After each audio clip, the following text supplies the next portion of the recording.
The following program was provided by an independent producer solely responsible for its content. The opinions expressed do not necessarily represent the views of this station, its staff, board of directors, or underwriters.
Hi, this is Ken Gidge, and this is The Art of Politics. And this is usually when I say, or we say, that it's the only show of its type because I am a Democrat, very liberal, and Al Baldessaro, Representative Baldessaro, is a nutcake Republican.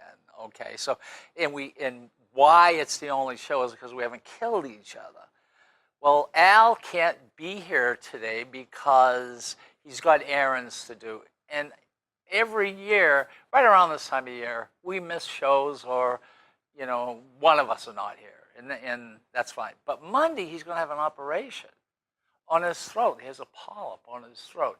Now, many years ago, this was a serious thing. Well, it's not so serious. He's going in the morning. He's going to be home in the afternoon.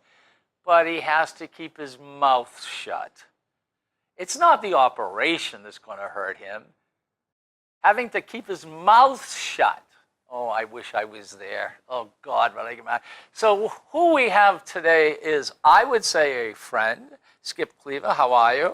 Hi, Ken. Thank you for having me. You are representative the first term. Is this correct? Representative, the Honorable Skip Cleaver. Okay, and yes. in what committee are you in? I'm on transportation. Transportation, that's good. And you're also the chairman of the... Chairman of the Nashua City Democrats, yes. That is correct. And I can't believe, I mean, this was unbelievable what happened. Because in Nashua, when you're running for, this, we're talking about the alderman's race. In Nashua, it's not supposed to be run by party. No. But we all know. It's nonpartisan, in fact it is, and but we know who we would like to support and have in position. They agree with our views, so there's a parallel course. Yeah, it's supposed to be nonpartisan. Yes. But we know who sticks together. You're right. You're right. And I'm surprised that Don LeBron didn't. He lost. How many people? We lost all the aldermen at large. There were 3 aldermen at large positions up for election. Yeah. All 3 were won by Democrats, and there were, of course, the 9 ward aldermen up for election. 7 of those were won by Democrats. So the aldermanic chamber has changed considerably after beginning in January, of course. And I honestly, truly believe that this is the Trump wave that's coming this way, that when you look on TV and you see that nobody can get anything done, even when you watch TV with the aldermen. And by the way, I'm one of the aldermen from Ward 6, and thank you, Ward 6. So it's going to be different. I just want to say one thing, and I think I said it before because this is really important. This is, you see this? That's Esther Boris. We ran against each other. And that wasn't fair because we probably wouldn't have run against each other. One of us wouldn't have run. But it's my opinion that if we would have had a little bit more help from the Democratic Party, large Democratic Party, We could have got her in as state representative, which she had been state representative before. So I wanted everybody to know that she's not going away. Next year, when it comes to the time to vote again for the state representatives, we're going to get her in there. So she's going to run for war, Absolutely. I don't care what she's all upset. And of course. it's, you know. That's a tough decision when you have two liberals and two people who are very close in viewpoint. The thing is that my family has lived in that ward for 100 years. So I'm just kind of sort of known, not well known, but known. But even that, there was something I'm not sure if I brought this up last show. There was somebody, a representative actually, who was at the city hall, and they would call in, the votes, and it came to Ward 6, and they said Ken Gidge, and he said, "Oh, he's a dud." And this was done by one of the people in the media. I haven't tracked you down yet, but believe me, I will. So, I'm a dud. I never heard that before, by the way. Well, okay. You heard it. I hear the opposite, actually. And I think that you have to yourself got into something which was a freaking mess. Okay, it had nothing to do with anyone else. It had not Dave Tanza. He did a great job. But this was the time when there was so much change going on. To get that many Democrats in, to get the Republicans out, is phenomenal. It's just like, this looks like a wave of people just had it. Well, I think it partly is the Trump effect, or the anti-Trump effect, however you want to describe it. And part of it is that the Republicans have done themselves no favors in the way they've operated in the State House or in the city of Nashua. Obstruction, difficulty with everything. It's almost like the national model in many ways in terms of obstruction during the Obama administration, and also during Hassan's administration in New Hampshire. And I think it's carried over quite a bit. All right, but let me just stop you for one moment, because I made the mistake in the beginning. There's a lot of really, really, really good Republicans. Oh, absolutely. Who voted for myself, yes. Okay, and voted for you, and voted for a lot of people. You're right. But the people who were elected didn't listen to. Yeah, we're talking about elected officials. We're not talking about the Republicans or the Democrats. Yeah. I think a lot of it has to do with national influence, like organizations of the billionaires, like Americans for Prosperity, for example. That's awful. They give the marching orders, and people in Washington, and now somewhat even in Concord, are taking that lead. And it's got nothing to do with the average Republican on the street. It's all about where they want to go in terms of the billionaires' opportunities, the billionaires' oligarchy, basically, is what we're talking about.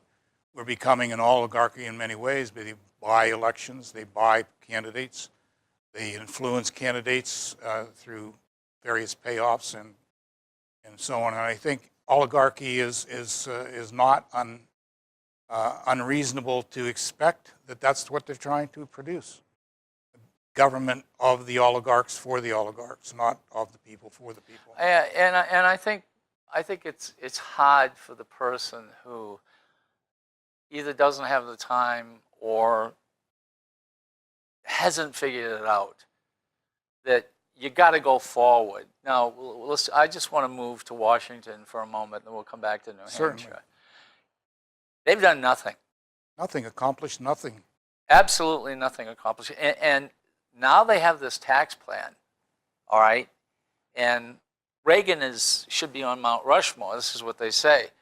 Reagan is spinning in his grave because it took 18 months for the last tax cut and hundreds of hearings, right?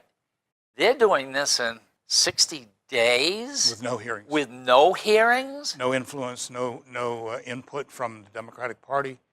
no hearings from those who are going to be affected, including many small businesses, middle-class folks, and so on. It's the biggest, as it is right now, unless amended considerably, dramatically, it's going to be the biggest transfer of wealth from the middle class to the upper billionaire class in our history. And you know what people don't understand is, and if you look at, nobody knows what it is, okay?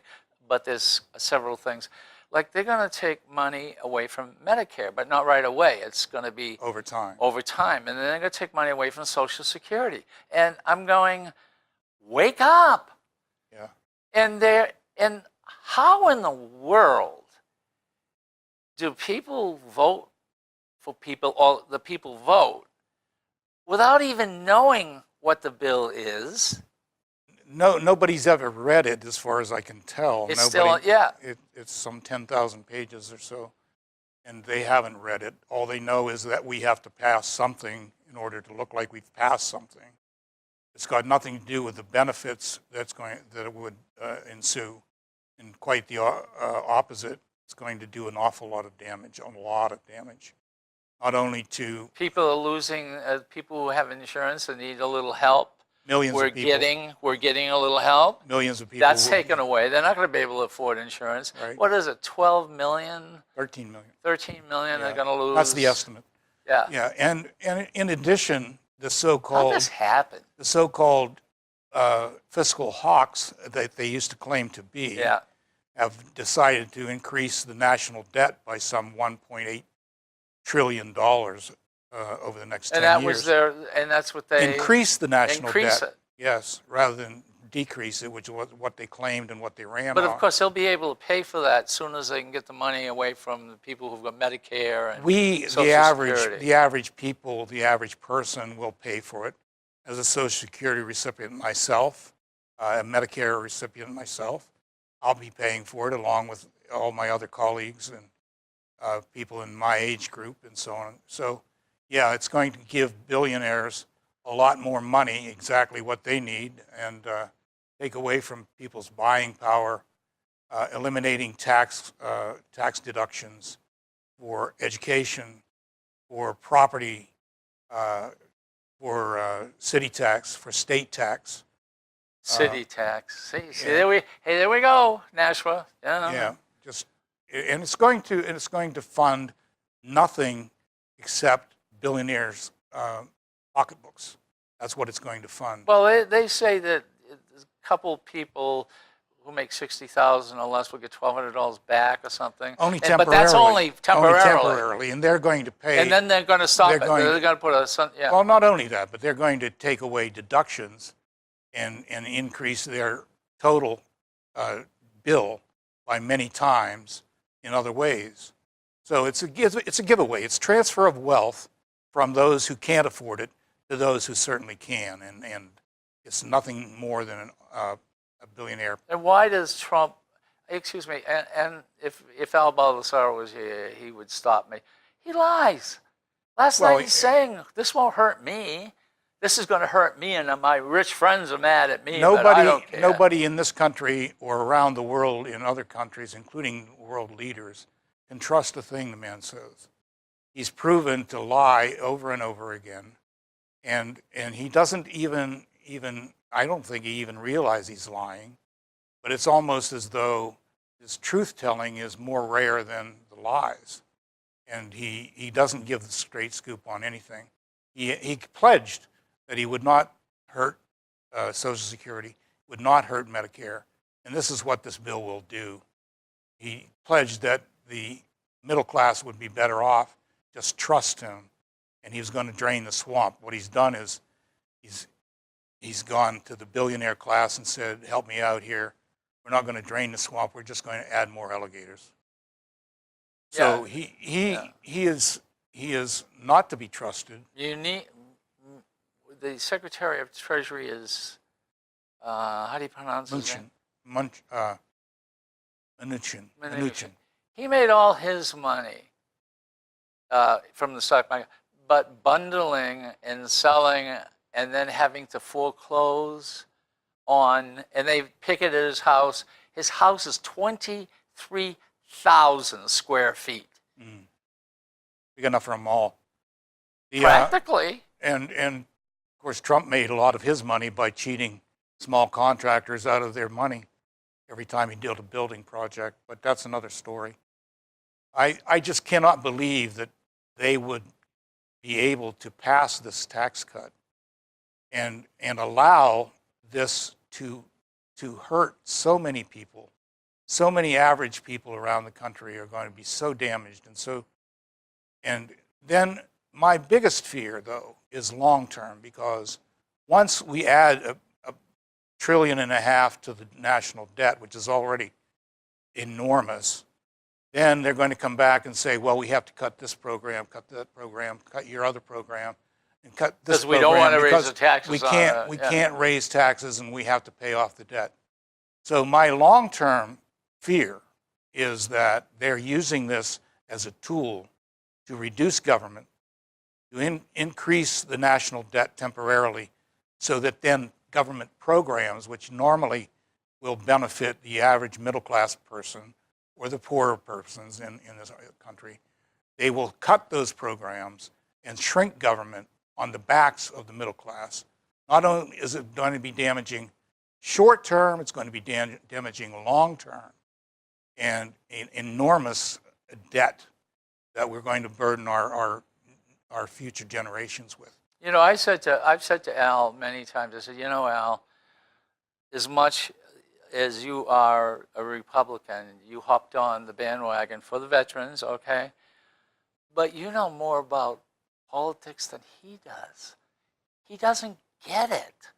He doesn't, if he just sat down with somebody and they would say, look, this is, and in fact, didn't the Bureau of something come out with the numbers yesterday? Yes.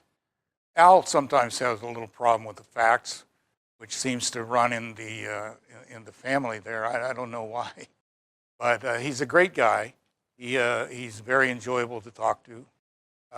Marine Corps veteran, good guy. He ran for speaker, you know. I know that, yeah. Yeah, and I don't know how that vote came out because it was secret, but he didn't make it, of course.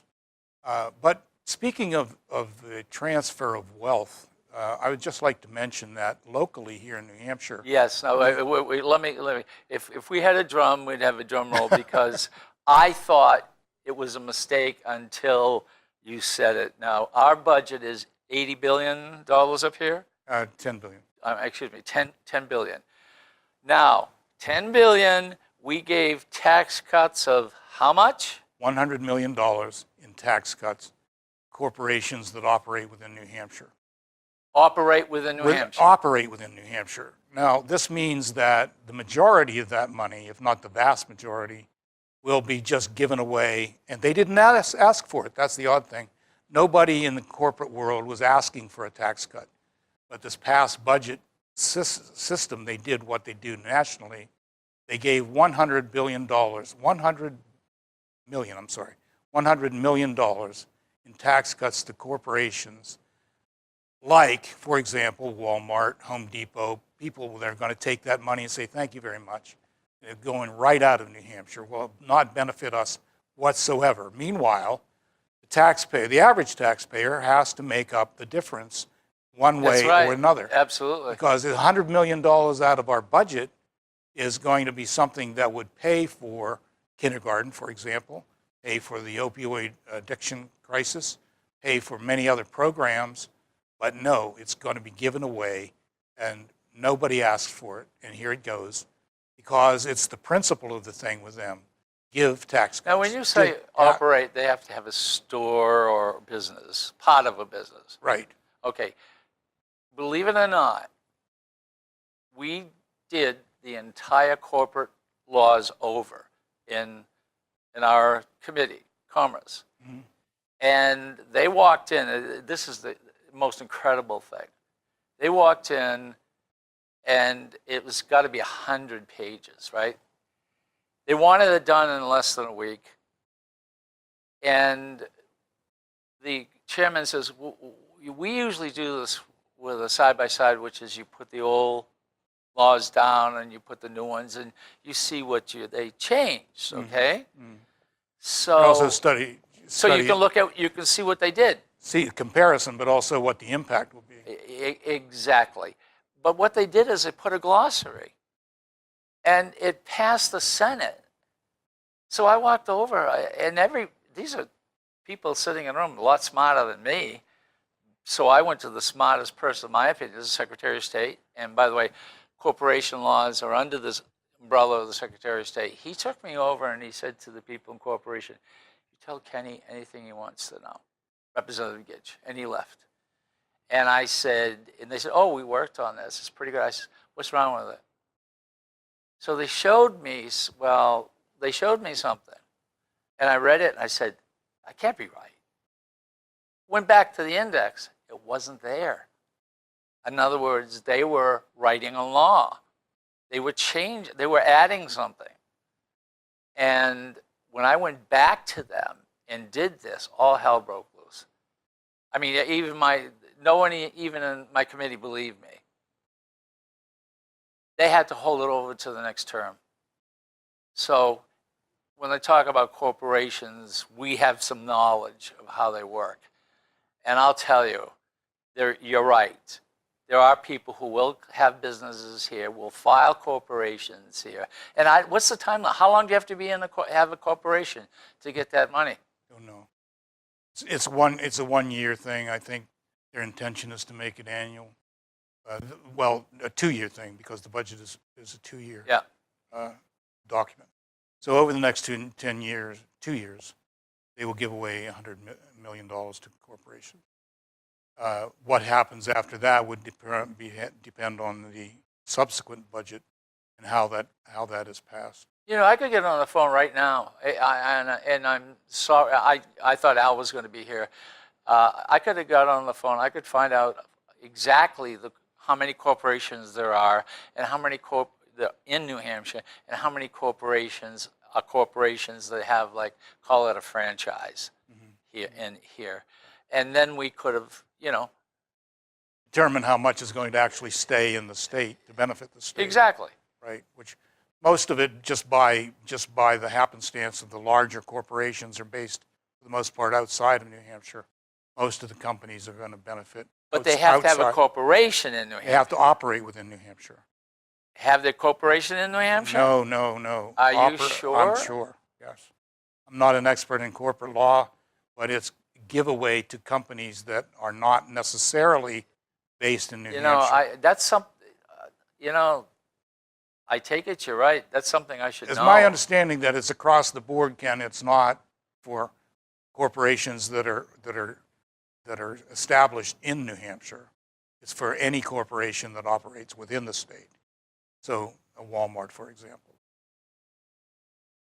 But I wonder if they would, yes, they have major corporations, but I'm wondering if they would have a junior corporation. I don't know. It's very, very, very complicated. But if that's the case, where's the money going? They're not going to write the checks. It's not going to stay here. Well, it's going to be money that is not paid to New Hampshire. And back to the old bottom line, it's money that's going to have to be made up by the average taxpayer. You can't withdraw $100 million or say, we don't want your $100 million. That's good, thank you very much. We'd like to have it, but we don't need it. We're going to give it to you so you don't have to file that much again.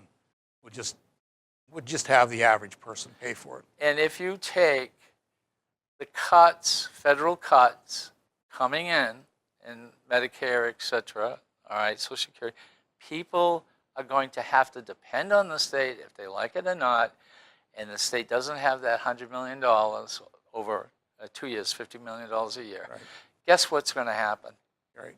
That's where your long-term comes in. Long-term. For example, we're going to be coming up this coming year on Medicare expansion, or to better said, to continue Medicare expansion. That's a lot of money. It is a lot of money, no doubt about it. But it's money that would be coming from the federal government, and it's supplemented by the state. So that's another reason to have the $100 million in the coffers here, to pay for those who can't afford medical care, to pay for expansion to address the opioid crisis and many other reasons. You can't just give away in this a state this size, give away $100 million and say it's not going to affect anybody. It's going to affect every single person in the state. And we talked about this before on the show. The worst bill I've ever seen, okay, ever, since I've been in there for a decade, ever seen, was the last bill last year. And it was to make it illegal for the drug companies to pay co-payments, making it illegal. And this was put in by a representative, and obviously it was from the insurance. So this guy gets up, he says, I have cancer, and I have a heart problem. It's $500 and something a month. He says, I can't do that. We need it. Absolutely. Now, my point is, that's wrong, people would die, but the insurance company's idea was, well, if they don't sell this medicine, medicine will come down. But you'll obviously still need. But my point is, there are co-pays paid by New Hampshire to some people. How many, I don't know. It's worked in by the poor under a certain. It's part of the Medicaid program. Exactly. Yeah. So the expansion, I said Medicare earlier. I should have said Medicaid. I'm sorry. But yeah, it's something that we absolutely have to address because so many people can't afford health care. And without Medicaid, they're not going to have any health care. And it's just going to be more expensive for the hospitals, more expensive for those people who pay regular health insurance premiums because they're going to have to make up the money from somewhere.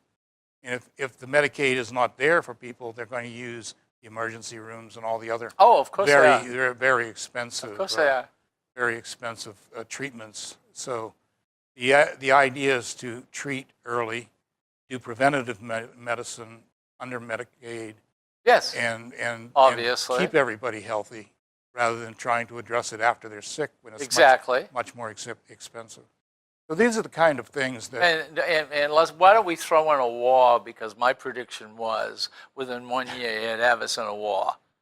So with North Korea, little tiny. I never thought I would say this, but in recent days, what experience, for example, that Michael Flynn, General Flynn, was indicted today, and you have Manafort and so on and so forth. So we know how that's going to progress and so on and so forth.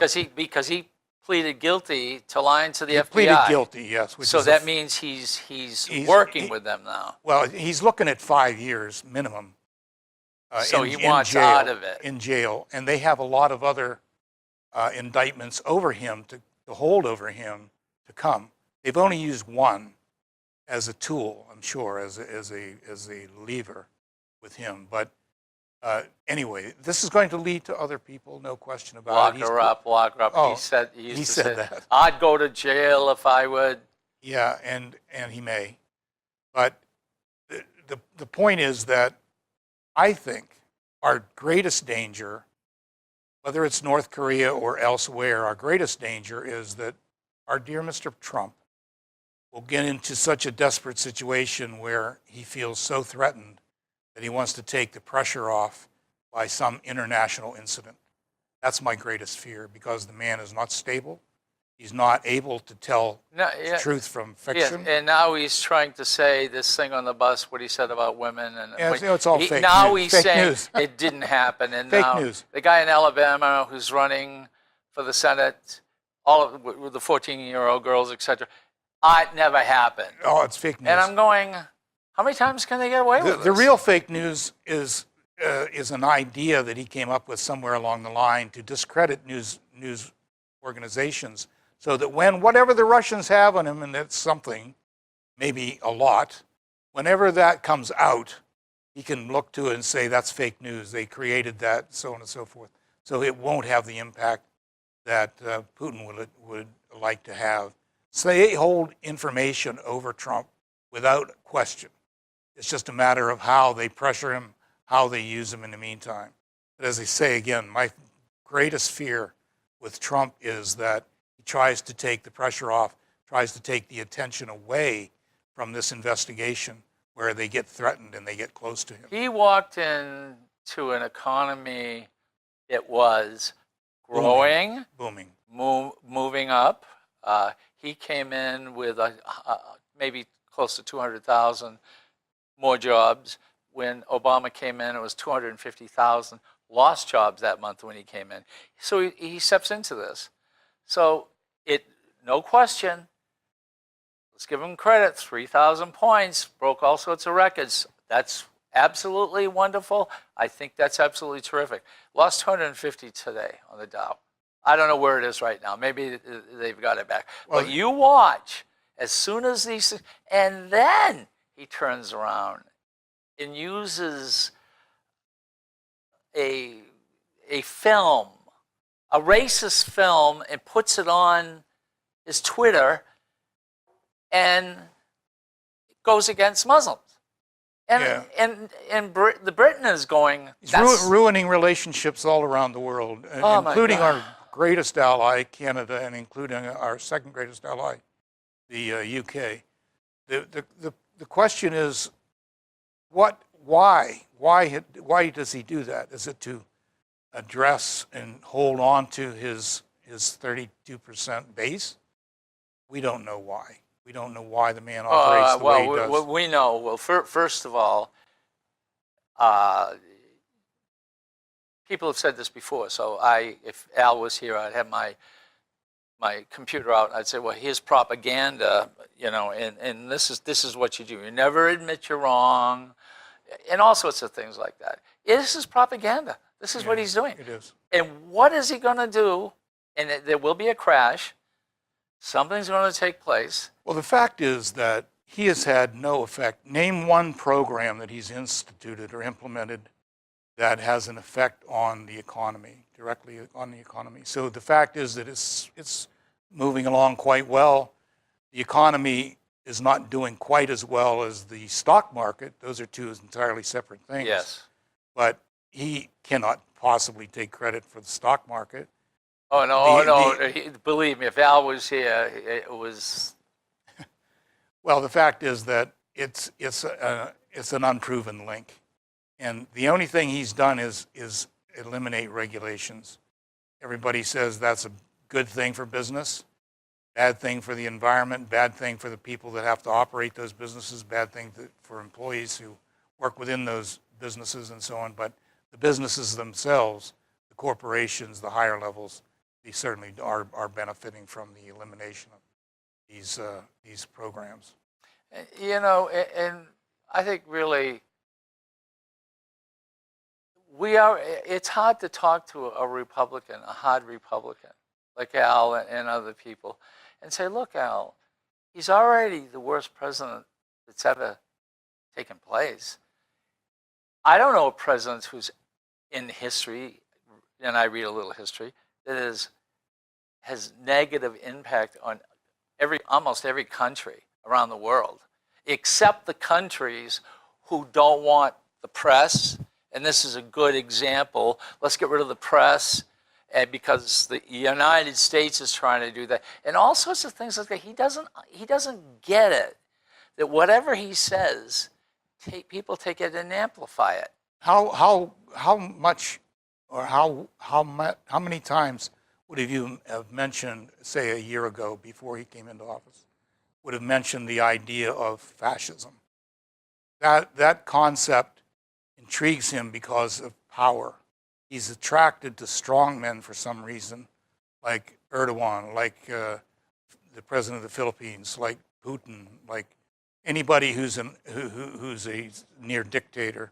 He's attracted to that sort of thing, and power seems to be his primary goal in many ways. His attraction to generals, for example. Yes. Where does that come from? That I'll tell you what. And when the general came in and became his chief of staff, I said, that's great, because the general's not going to put up with it. And he's done good. But he's got 3 generals there. He's attracted And to then- strong. And I heard one last night. Well, we're going to have to go get them if they do. If they. He's attracted to power, but more simply, he's attracted to anybody who holds significant power, and it's certainly anti-democratic principles. He's attracted to that. The idea that fascism would be even imaginable in this country was never, I mean, ever since the American Revolution, it's never even been close to this. This is the first time that people have started to say that he has fascist tendencies. And it's really frightening in that regard. How can he keep? We've talked about this before. You're a new mind. How can he stay? I mean, he can't. This can't go on for 4 years. Long term, it simply can't. It can't go Can't. on. No, the country would be a wreck. It can't happen. I think the biggest mystery right now is that because they want to get their agenda passed, the Congress and the senators of the other party have determined that they're going to put up with him, even though some of them have already said, like Lindsey Graham, is that he's a madman and he can't possibly operate and function as our president. He said that in the past. But they're willing to put up with this, which is frightening in itself, for their political gain and for their own personal or party agenda. And that, to me, is the most disappointing thing. They've thrown away and thrown out the window the idea of checks and balances that we're supposed to have, legislature over executive and judicial over legislature and so on. They're throwing out the window for selfish reasons the whole concept of the constitutional checks and balances, one group to the other in all three branches. And to me, it's very, very disappointing. Those people need to really look inside themselves and decide. Oh, they can't. What Some they're doing. of these people are riding this wave. And I've said this before. I said, I'm from Ward 6, Nashua. You go up there, some people from Nashua, they're voting not for Nashua. No. And, excuse me, they forgot where that. So a lot of people who head that way to the Washington forget where they're from. Right. And if you take the party in power in Washington, D.C., or the party in power in New Hampshire, the frightening part, the additional frightening part is that common people, everyday working class, middle class people, are voting these people in. They're voting against their own self-interest, which to me They don't understand it. Which to me is a true mystery. They're spurning people who are interested in their benefits, in their well-being, and voting for people who are in office for the sake of others, and specifically the more upscale people. And Trump has kicked them in the behind, so they're working faster and getting crazier. Mm. And it's absolutely. I don't think New Hampshire really realizes when you said $100 million, and then the federal, they're going to not get the taxes. How are you going to run a state? Right. And what happens is the Democrats come in, can't run the state. You got to put that tax back where it was. We shouldn't have taken it out. We did this with cigarette tax. But They took 5 cents off. It came to $25 million that we lost. We lost. That's another giveaway for no good reason. So when we put that 5 cents back, you're raising taxes. Big tax people. Yeah. No. I think the idea of paying taxes. Nobody wants to pay taxes. The less you pay in anything, the better, because you want to keep money for all kinds of reasons and so on and so forth. But you get what you pay for. You get what you pay for. And if we're going to have a functioning society, you have to have adequate funding for fire and police protection. You have to have adequate funding for education, for health programs. You get what you pay for. And if you pay less in taxes, you're going to get less services, period. And if the less taxes comes and benefits the rich over the middle class, they're getting doubly screwed, you might say. They're getting less services, and they're paying more money because we're giving more and more and more to billionaires and millionaires. You know what I don't understand? I just don't. Why haven't we seen his taxes? Don't give me this garbage that they've already gone through it, I think 2 cycles. We're seeing nothing? We're seeing nothing, and it's going against 50 or 60 years worth of tradition where every candidate, not only the president himself, but every candidate has shown their taxes just to be transparent. He does not, but he as much as said at least 3 times, I pay very little in taxes because I'm smart. In other words, make America great again means make me great again, because everything he buys comes from overseas, not from American factories. Yeah, the steel. And he wants to make America great again, build up our military, but he's not paying for it. He and his millionaire friends are getting out of paying their taxes. And if he passes this law, it'll make it even easier for them to get out of paying taxes. Well, I think he should show his taxes. I want to come back to New Hampshire for a while. I do my printing, campaign printing, and I'll mention the printer, Keystone Press Manchester, because they are the only legal union. Unionized. Okay? Yeah. There are people who say they're union, and then they take their business and go out. So I use Keystone as well, by the way. But I go up and I pay the bill, and the owner says, Dan says, could you come out to show you something? So he shows me a whole pile of these brochures. I mean, they're this big, and they're from New Hampshire, and they're saying, you got to keep, money here, you got to keep them working. He said, these people never even called me. The governors, they didn't get their printing done in New Hampshire. No, all the senators, and I'm talking Democrat, some state senators, people in races in like Nashua and Manchester, etc., have gone out of state. What the hell is all this about? I want to say in relation to Keystone, as you bring it up, and I don't mean to make this a commercial for Keystone, but just as an example, when we say they are a unionized shop, yes, they are. And good for them, they should be. The people are taken care of with benefits and so on and so forth, as all businesses should. But they are also very reasonable in price. Yes. They're very reasonable, and I found working with them to be an excellent opportunity. Yes. Not only to operate with a union shop and somebody who really pays attention to their people, but to operate in a very efficient manner so that they do really, really good work for a lower price. Well, what I saw was so much, and the people were saying, you got to stay in New Hampshire, et cetera, et cetera, et cetera. But he also says, I don't have a chance to bid on them. And then if you get a better price, you can call him and say, can you match it? If you can match it, I'll keep my business here. He might say 95% of the time, he says, yes, I can. He says 5%, and he says, I can't. They're just giving their work away, and I can't make any money. I lose money. So I have a few acquaintances who are Trump supporters.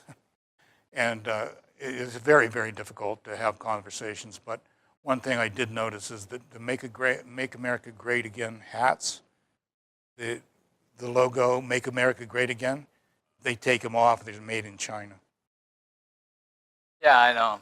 I know that. I know. And so, but I'm writing a letter, and I'm going to put this either the Telegraph or the Union Leader. And I didn't say anything because I like Jean Shaheen. I like the governor. I like all these people. And I don't think they know, because they're if you run for the Senate, this is a lot of money, and you got to hire people. okay? Statewide. And so for them to turn around and not at least let people bid on it, I don't think she knows. I don't think Hassa knows. I don't think Custer knows. I don't think the governor. I think that and needs by to- the way, the state of New Hampshire has some of their printing done outside the state. The Yeah, state. that's inexcusable, totally inexcusable. It's like having hats made in China. I know. The thing is that that needs to be addressed with the Democratic Party as well as the state government.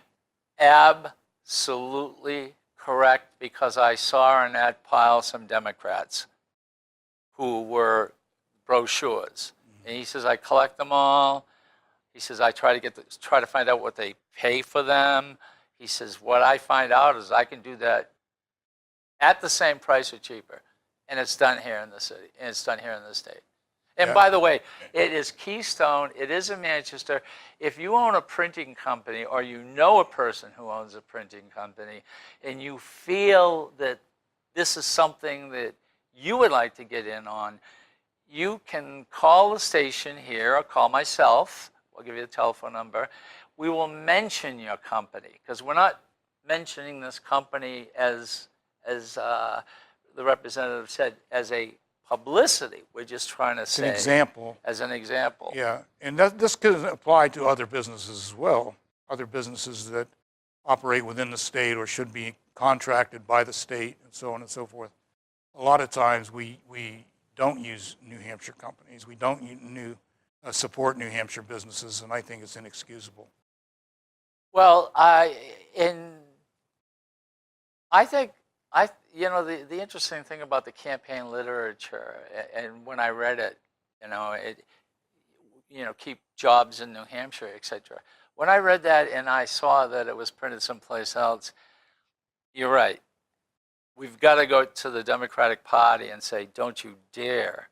If you can, if you want to, but check with the prices over here, because it's time and prices, etc. And you're right. There are other businesses to do that. But I don't think they realize the importance of doing this. I think they're just many times used to getting product to someplace else. Mm-hmm. Well, we should do two things at all times if we're spending money as a state and as candidates, and that is to benefit the people that it benefits most within our community, within our state. And this is both for contracts as well as for any decision or service that's needed. We need to support our own. And I think a lot of times we get caught up in getting the cheapest or getting... Yeah, but not knowing. No, I understand Walmart, etc. I understand that, okay? But campaign literature? That's probably the ultimate example. I mean, because this is... everybody has their own... And then you work down from there. Yeah, this has got to be the worst. Everybody has their own choice to make in that. Republicans and Democrats, Right. right across the board. That's an individual choice, though, that you can change yourself. But the state of New Hampshire has some of their printing done outside the state? Inexcusable. Well, we just talked about giving away $100 million. I wonder how much money we could get coming back. Something. This is interesting. This would be it's too late to put a bill in. Maybe we could make an attachment, an amendment to a bill. Maybe we can add an amendment to other bills. Exactly. To say that, We got some 1,200 bills coming at us in January, by the way, just from the House, not including the Senate bills. So there's going to be a lot of committee now, activity. They're not all weeded out. No, it's 1,200 now. Right. They'll be cut down, and a very few, small percentage will pass eventually. But they have to go through the process. They still have to be addressed, heard in committee, and have a hearing on it, and so on and so forth. We're going to be very, very busy beginning in January with all the committees. All the committees are going to be overloaded beginning of the session. Yes, and the Commerce, Banking, Insurance, and Consumer Affairs, we're not the biggest committee, but try to figure out all these banking laws and insurance and the consumer affairs. I mean, we do big things. We did the FRM losing $30 million. I mean, this is a lot of work. And now I'm going to be an alderman. An alderman, and congratulations, by the way. I Thank think you. that's fantastic. There are a few other folks who are now aldermen who are also state reps. Jan Schmidt, for example. Jan Schmidt, yeah. Yeah. Yeah. Patricia Klee, Yeah. and yourself, and I think it's fantastic. And LeBron, and the firefighter, Which firefighter?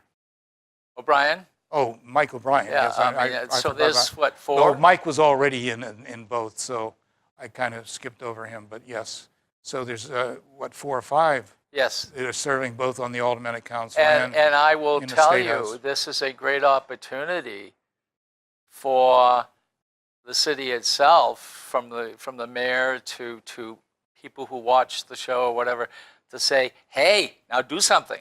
Yeah. We can do something up there. Jan's already the chair of the Nashua delegation, so the full delegation. So not only is she going to be the chair of the delegation, she's also going to be alderwoman herself, and be in state legislature at the same time. Fantastic opportunity for crossover. But she's so smart, She is smart. and I'm dumber than a But rock. these crossover positions are going to be very, very beneficial for Nashua in the long run. Very, very beneficial. Yes. Because we have influence in both chambers and so on and so forth. And if I do run for state representative next year and get elected, if I did run, and I hopefully I get. Still up in the air? Yeah, well, yes, but I would say yes, but I wouldn't. I'd get out of Commerce. I'd try to get into a committee. I mean, the committee you always want to get into is Fish and Game, because it has the least of the bills. They have the least bills, and they're easy bills. And most all the committee members agree, because the wildlife is the wildlife, and so on and so forth. It's not partisan for the most part. I'm on transportation. I got into transportation for 2 reasons. My primary interests on that committee are, of course, public passenger rail for the city of New Hampshire and for the Merrimack Valley of New Hampshire. That's primary, and we've got to get that through eventually, and I'm confident that we will. And again, let's make it really clear. Yes, it costs. It's an investment. You get what you pay for. That's exactly right. The old adage that, well, it doesn't pay for itself. You have to supplement it. You have to pay more money in addition to ticket sales and so on. Well, yeah, it's subsidized. Of course it's subsidized. So is I-93 subsidized. So is the Everett Turnpike subsidized. Yes, but let's make it clear. If you didn't have a good highway, you'd have less businesses. When you get a good rail, at least to Manchester, okay. The parallel I'm trying to pay. make, though, Ken, is that a bus company or a trucking company or whatever operates on those highways, which we subsidize. Exactly. We subsidize them. Exactly. So why not subsidize rail transportation in the same fashion? It's exactly the same thing. Well, I'll tell you what, and I've said this before, Representative Rice, myself, he's a Republican Democrat, wrote the bill, studied the economic impact of the arts and culture in the state of New Hampshire. And the reason why I said why is we're 45th in the United States for funding state arts. And 45th out of 50 is pretty embarrassing. no, there's not 50. There's only 49. Arizona is. They're out. Yeah, no, Arizona. But we went up for the group, the Nashua Area Artists Association, got a proclamation from the governor, and as we're standing there and talking, he says, I don't understand it. He says, 30 years ago when my father was governor, he gave him $600,000. I didn't say this to him, but I have to him. Well, you know, your father had what is called a standalone, meaning only, nothing else involved with, just arts, and he had an arts caucus. So if he says $600,000 goes to finance and income 25 or 30 people from it, they don't have that. So when I'm talking to him, I'm going to. So if we are 45th, my point of this is, if you're sophisticated and you're thinking about branching out businesses. Sophisticated people will look at New Hampshire and look at these statistics, and they will think that New Hampshire's odds, we're We should be Neanderthal. we should be a leader rather than a follower, number one. But just for a second to get back to transportation, not only we need to have passenger rail, but I'm very, very involved in the evaluation of autonomous vehicles. Like it or not, autonomous vehicles are coming to New Hampshire, and it's not going to be that long before we have driverless cars, then followed by driverless trucks operating on our roads and streets. And that's kind of a scary idea. So Now you really want rail. no, it's a scary idea because we're not ready for that, and we can't fully comprehend it. But it's coming, and it will be. The technology will be there. So what we want to do is be one of the nation's leaders in autonomous vehicle operation, both in trials as well as in implementation. If it can be done in New Hampshire with all the gravel roads and the side roads and various challenges and so on with ice and snow and so on. If it can be done in New Hampshire adequately and feasibly, it can be done anywhere. So we're very anxious. So you're pushing that. Well, the committee is as a whole dedicated to the concept of getting it right and getting it early. Getting it up here. Getting it in. Be a national leader in autonomous vehicle operation as a state. And I think it's a very key thing because, like I said, it's coming.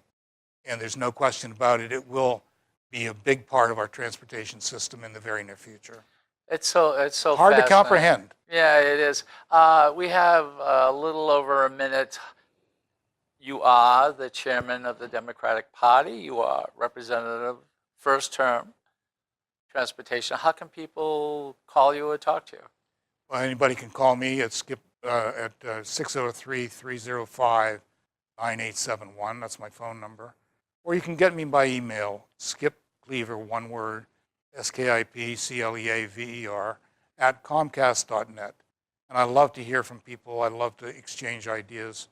I love to be involved in what people are thinking, because that's really our job in Concord, is to reflect the thinking of our people, reflect the interests of our people, reflect what they want and answer to their needs. And that's what I'm dedicated to. So give your telephone number one more time. 603-305-9871, or better yet, Skip Cleaver, one word, @comcast.net.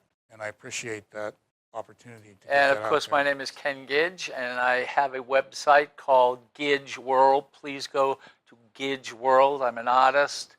You will find art there if you so desire. Just take a look at that. You can also, I'm on Facebook, Twitter, everything. And if Al's not back next week, I will call you again. And if you can't make it, I'm sorry, but thank you very much. Thank you for having me. I No, appreciate I really it very do much. appreciate it. Yeah, And I'd like to come back. a yes. different point of view. A different Thank you. point of view. Thank you very much, Ken. You're very welcome. It's been a real pleasure.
The preceding program was provided by an independent producer solely responsible for its content.